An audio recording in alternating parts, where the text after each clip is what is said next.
Welcome to Chess News. Today I want to take a look at a game that was played between Yannick Pelletier from Switzerland and Magnus Carlsen from Norway during the 6th round of the Biel Chess Festival in Switzerland. We have reached the position after the 22nd move of White, Queen, b2. Now let's have a look at a few characteristics of this position. If White were to exchange on c5 with d takes c5 and Black would recapture with b takes c5, we would have a position with so-called hanging pawn duo. Now that is not such a big problem for Black since there are a lot of pieces on the board, but if some pieces would get exchanged, then these pawns tend to be a weakness. The same goes for isolated pawns such as the IQP, the isolated queen pawn.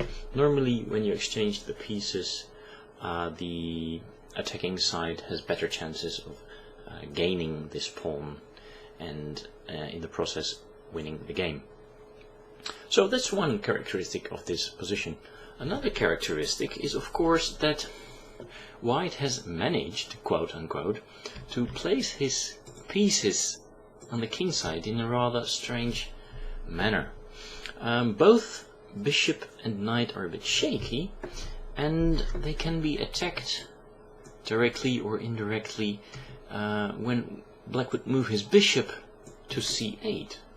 Then both pieces here on f5 and h3 would be in danger. So that's another second important characteristic, which is more of a tactical nature, of course. And the third characteristic might be this bishop here on b4.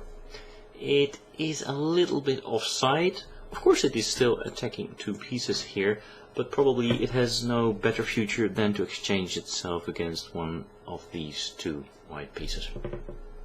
So it was Magnus Carlsen's move, and I suppose there were a few possibilities for how to treat the position. One possibility would have been to play bishop c8 immediately, which would endanger the pieces on f5 and h3 when he would be able to remove his knight from d7.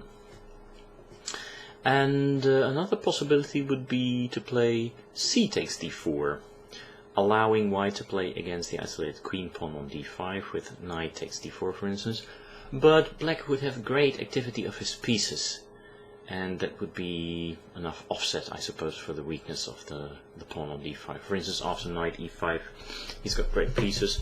Also, if he wants to, he can retreat now the bishop, because this diagonal has become free because of the exchange. And, you know, sometimes the bishop can go here, and now I will fantasize a little bit. Just imagine the queen coming here, and this pawn going here, and sacrifices on g3, you know. In some positions, of course, Black would be able to bolster up an attack. Okay, well, Carlsen wanted nothing of that, and after queen b2, he played the, I suppose, objectively correct, but strategically somewhat risky, in my opinion at least, bishop takes c3. Now, why is that risky? Not because he's giving up the bishop pair, because after bishop c3, which was played in the game in knight e4, he will immediately regain the bishop pair, because the bishop on c3 has nowhere to go. Now, why would it be strategically risky? Well, because of the reasons we spoke about a little earlier. Now, White plays against the hanging pawns. First, the exchange here on c5, opening up the long diagonal for the bishop against g7, so Black must recapture in between on c3 like this. But after queen c3 and b takes c5, Pelletier has the nice move queen a5, and he has managed to exchange two pair of light pieces, and the pressure against these pawns here is getting a little bit more concrete now. Fortunately for Carlsen, he still has a bit of counterplay because of the strange position of these white pieces here. But there is no immediate danger here for White, and in fact I think that White may have a slight pull in this position. and could have hoped for a little bit more than the loss he suffered in the end. Okay, objectively nothing much is going on yet, but now Carlsen plays knight f6. This is a logical move, because it makes the rook here defend the pawn on d5. It enhances the position of the knight, of course. He can now jump into the center sometimes. And of course, also the knight is now protecting the weak pawn on d5 also. But most importantly, and for me it's very hard to imagine that Yannick Pelletier missed this, is that now, of course, he is threatening to play bishop c8, which really embarrasses white's pieces here.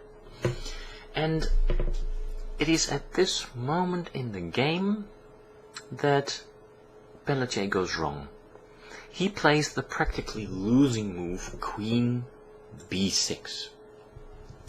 Now, of course, this attacks the bishop, and it also prevents a move like g6, because then the knight on f6 would be hanging.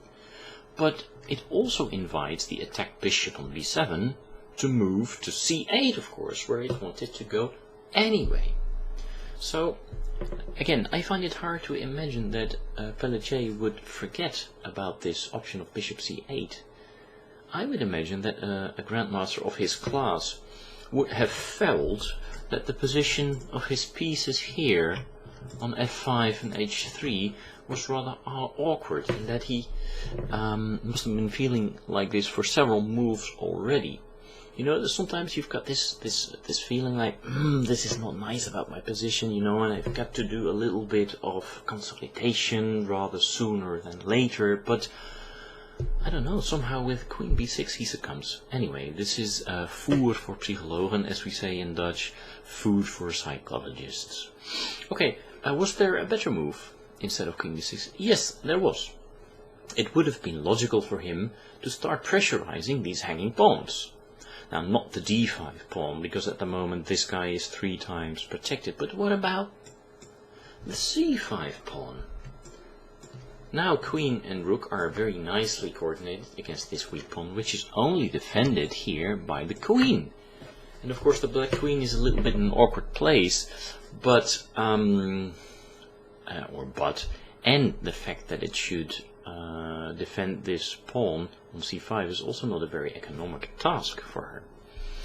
Then after rook c1, there could have followed not bishop c8, because in this case white could play queen c5, and black cannot make use of the diagonal from c8 to h3 with g6, because of the fact that now, and this is very funny, both squares e7 and c8 are attacked by white enough times, because now there could follow knight e7 check, and after a move like rook e7, queen e7 doesn't really change matters, because then there would be an exchange on e7 and then a capture on c8 anyway. So after for instance rook e7, there could follow bishop takes c8, and it's not the white bishop but the black bishop that goes into the box, and in this position white would have very serious chances. So after rook c1, not bishop c8, but in order to try and maintain the balance, a move like, for instance, knight e4. But then white has the option of consolidating his kingside pieces with bishop g2, for instance. And now, after bishop c8, there is time for knight h4. And positions are probably still equal. Okay, so that's what Pelletier could have played instead of queen b6. However, he played queen b6 here. So let's see how the game continued. Of course, Magnus Carlsen now took his chance with bishop c8, and now white is in dire straits here. He played here king g2. Probably a little bit better could have been to play f3 with the rather straightforward idea of playing e2, e4, and bolstering up the knight here on f5. And if white could maintain the knight there, then it could turn into a stronghold instead of being a weakness. Now notice, as we just mentioned before, that a move like g6 would then not be possible because of queen f6.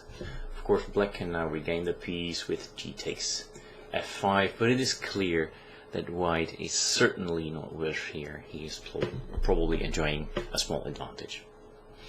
Okay, so back to the game, where after bishop c8, king g2 was played, and now Magnus played knight e4, and is threatening again g7, g6, because of the fact that he has now removed his knight from f6, where it sits vulnerably because of the attack by white's queen. Okay, so the game continued f3, but now of course g5 is a great square for black's knight, and black now threatens to eliminate the defender of the knight on f5. g4 was played to give the knight some added protection, and h5 was played. Now note that white cannot play like this, of course, because then again black can eliminate the defender from the white knight on f5. So after h5, c1 was played, rook c1, but in this case it's all too little too late, because now with g6 black sets everything in motion. And yeah, white simply was forced into playing too many compromising moves on the king side. And after knight g3, knight takes h3, king takes h3, h takes g4 check.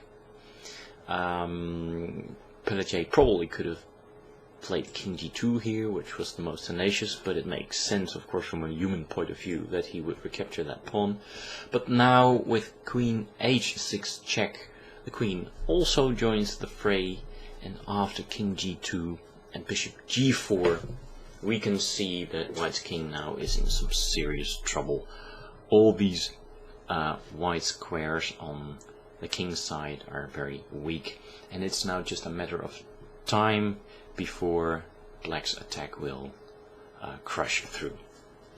Okay, now probably the toughest defense would have been here to play queen f6, but instead of that, Pelletier decided to regain the lost pawn with queen takes c5, but this allows a very strong finish. However, Magnus didn't play it. The strongest move would have been here rook c8, attacking the queen, and behind the queen, of course, the rook on c1, which is also attacked by the queen on h6. Note that queen takes c8, rook takes c8. Rook takes c8 is not winning 2 rooks for the queen, because the bishop on g4 is also protecting the rook on c8. So in that case, queen a3 would be forced. But now black has the very nice shot, rook takes e2 check. And maybe this is what Magnus Carlsen missed. Or he simply didn't look at it because the way he plays it in the end also wins, be it with much more effort though. Let's have a look at rook e2 here. There could follow, for instance, knight takes e2, but then after queen h3, several mates arise. The most toughest one being king f2, queen f3 check, king g1, queen e3, king g2, bishop h3, and mate in 2 moves will follow with king h1, queen f3, king g1, queen g2. So better in this case would be not to play knight takes c2, but rook takes c2. But then there would follow rook takes c1, and it is clear that black is winning this position.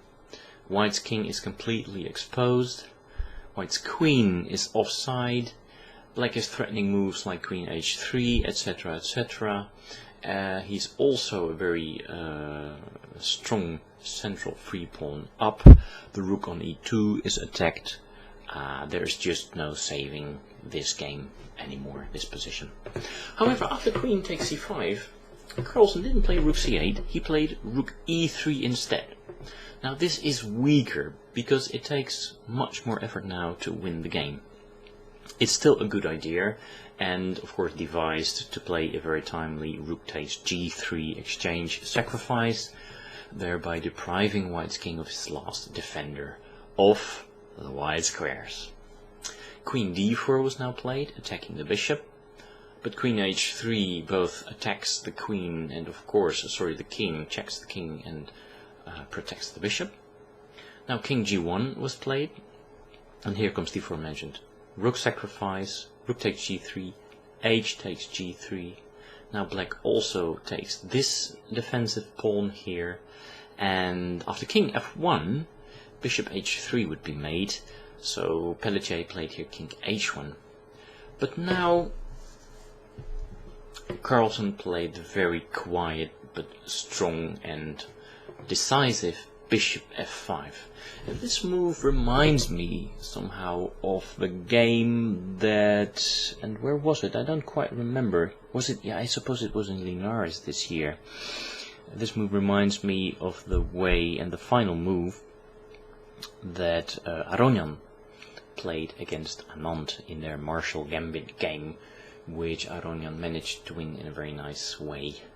Also with Anand's king cornered on h1, and all that Aronian had to do was to replace the bishop to the central square, put it on the long diagonal, and give a decisive check. So after this move, Pelletier resigned. They had managed to reach the 40th move. This was black's 40th move, so I suppose that he had enough time for him to sink in the truth. But I suppose it would have been well worth trying on for a few more moves, because after rook ed1 it is still not so simple, because of the fact that now bishop e4 check is not the strongest move, because there would follow queen takes e4, and now after a move like d takes e4, white would win the rook here on d8. And of course black is still better, but there would be a very nasty long technical task ahead for him. So after rook ed1, Carlsen probably would have found a queen g5, which protects the rook on d8, so that again bishop e4 would be a threat. But then white has some time to try and defend with his rooks, as follows: rook c3, bishop e4 check, and now interposing the rook. But after rook e8, I suppose he cannot escape his fate in the long run. But still, it takes some moves. Of course, now the rook is very actively placed on e8, and it threatens to come in on e2, for instance, after exchanging on f3, then rook e2, etc. So queen f2 makes sense. Now rook e5, but Carlsen still would have had to find all these attacking moves. This threatens queen h6 check, followed by rook g5 or rook h5. And now after queen h2, then queen e2 would be decisive. Or after rook g1, queen h5 would be decisive, attacking both king and rook. The rook being pinned, of course, so king g2. And now, still not a very easy move, d4, with the idea of exchanging on f3 and just simply pushing the d-pawn, while at the same time keeping white's pieces on the king side in some kind of stranglehold. Okay, so in this case queen takes d4 would probably be the best move, but after bishop takes f3 check, e takes f3, rook e2 check, etc., it becomes very clear that black is winning this position. So far, in my opinion, we have not seen a lot of very exciting games, and this win, although deserved for Magnus Carlsen because he played a very nice attack in the end, also could be attributed to the fact that Of course his opponent made a mistake, because you cannot win the game without a mistake, but it was a rather strange mistake, completely forgetting about the plans of his opponent with bishop c8. And once bishop c8 was played, Magnus Carlsen never really let go of his prey and finished the game in a nice manner. Okay, so thanks for your attention. I hope you've enjoyed this small game analysis. Hope to see you next time. Bye.